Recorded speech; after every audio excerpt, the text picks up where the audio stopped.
Hello dear students, welcome to my YouTube channel Physics Photon. This is my first video in which I uploaded all the video solutions of previous year NEET exam 2019, which are in a series of videos. So please watch all the videos serially for the complete solution. This will be very helpful for your upcoming NEET exam, and also all the best to all of you for your upcoming NEET exam.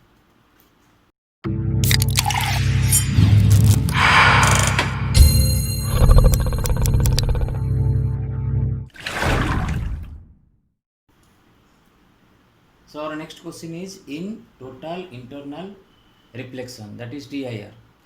When angle of incidence is equal to the critical angle for the pair of media in contact, what will be the angle of refraction? This is a theoretical question because we know that from the definition of critical angle, suppose this medium is optically denser medium, this medium is optically rarer medium. For a total internal reflection, the light should travel from denser to rarer. This is angle of incidence. If this angle of incidence is equal to critical angle, then the angle of refraction, the light will go along this interface. That means angle of refraction in the rarer medium will be equal to 90 degree. So according to question, as incident angle is equal to critical angle, hence the angle of refraction will be equal to 90 degree. That is answer C. So students, our next question is, two parallel infinite line charges with linear charge densities plus lambda coulomb per meter and minus lambda coulomb per meter are placed at a distance of 2r in free space. What is the electric field midway between the line charges? Let's draw the diagram. Suppose this is an infinite line charge, this is an infinite line charge. This line charge having linear charge density plus lambda coulomb per meter, this is having minus lambda coulomb per meter, and according to question, the distance is 2r between the two line charges. We have to find out the electric field exactly midway. This means this distance is r from this line charge, and this distance is also r from this line charge. So this point is A. So we have to find out this distance from the midpoint is r, and this is also r. So exactly midpoint is A. So we have to find out the electric field due to these two line charges at point A. First of all, we have to draw the electric field vector. As this is positive charge, positive line charge, the electric field will away from it, which I gave the name E1. This is minus lambda. The electric field due to this negative line charge will be towards the line charge, which is E2. As we know that E1 equal to lambda divided by 2 pi epsilon 0 r, and E2 equal to lambda divided by again 2 pi epsilon 0 r, because both have same line linear charge density and same distance. Therefore, the total field at A will be the sum of these two. As these are the vector quantities, but since the angle is 0 degree, we can vectorically add to find the total resultant. Lambda divided by 2 pi epsilon 0 r plus lambda divided by 2 pi epsilon 0 r, which becomes lambda by pi epsilon 0 r, and the SI unit is Newton per coulomb. Hence the total field at midpoint is option C. So students, our next question is, for a p-type semiconductor, which of the following statement is true? So before reading the option, first of all, we should know what is p-type semiconductor. P-type semiconductor is an extrinsic semiconductor, that is impure form of a semiconductor. How it is made?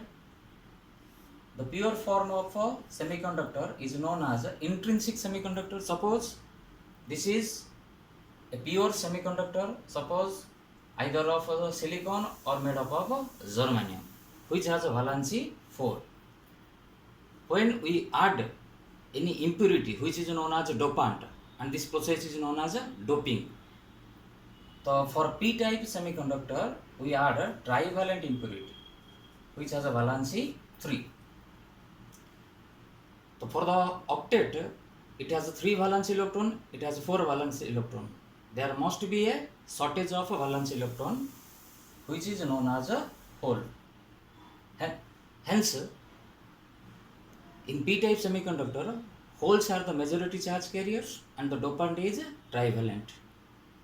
So by reading the options, option A, electrons are majority charge carrier, which is wrong. Option B, holes are majority charge carriers, right? And the trivalent atoms are the dopant. So obviously answer is B. That need not to study the option C and D. The answer is our B. Students, our next question is, which of the following acts as a circuit protection device? Option A is conductor, option B is inductor, option C is switch, option D is fuse. As we know that a conductor is a metallic device which is used for the conduction of a current. So it is not a protection device. Inductor, it stores magnetic energy. It also not a circuit protection device. Switch, it makes or breaks the circuit.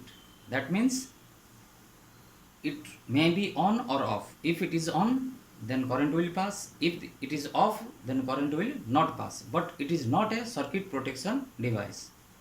It makes or breaks the circuit. But fuse, option D, fuse is a circuit protection device because fuse has a rated current. If the current flowing through the circuit increases than the rated current, then the fuse automatically melts, which will break the circuit and protect the circuit. Hence, our answer is fuse, which is a protective device. So, our next question is, a parallel plate capacitor of capacitance 20 microfarad is being charged by a voltage source whose potential is changing at the rate of 3 volt per second. The conduction current through the connecting wires and the displacement current through the plates of the capacitor would be respectively dash.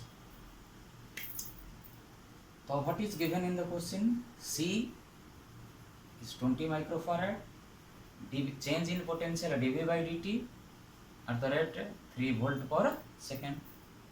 As for a capacitor, Q equal to CV. Therefore, current equal to dq by dt.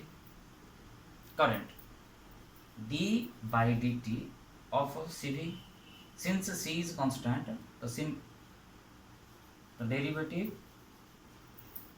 of V only. C is constant. C dV by dt. So this implies current equal to 20 microfarad into 3 volt per second, which is equal to 60 microampere, 10 to the power minus 6 ampere. As we know that displacement current has the same magnitude as a conduction current, hence both are equal. Displacement current flows between the two plates and the conduction current flows through the connecting wires, and both are equal. Hence our answer is option B.